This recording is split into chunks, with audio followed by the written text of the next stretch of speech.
An accusation against an elder must have 2 witnesses, minimum, 2 or 3 witnesses. This is all throughout Scripture, Old Testament and New Testament. It refers back to the statement in the Old Testament as well. But there was one crime that had an exception to this rule, just one. And that is in Deuteronomy 22, 25 through 27. A woman's testimony served as sufficient evidence to be believed even if no one else witnessed the event. And that was, if a woman was sexually assaulted outside of the village walls, then her testimony alone resulted in the perpetrator's death. Now,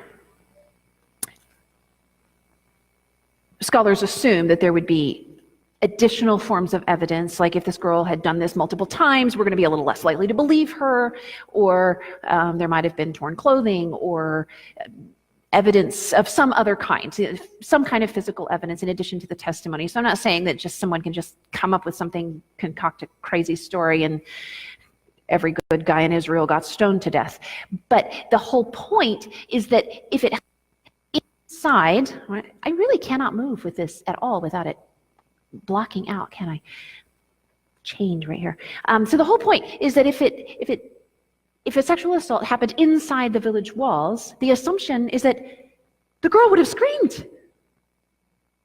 So we can also assume that Hebrew families taught their girls to fight back if someone touched them and they didn't want it.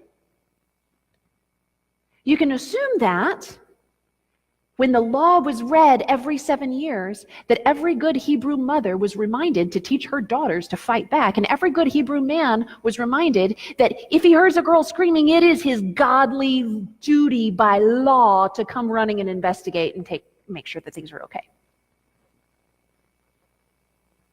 So if a girl was assaulted and there was no one around, it was a closed case.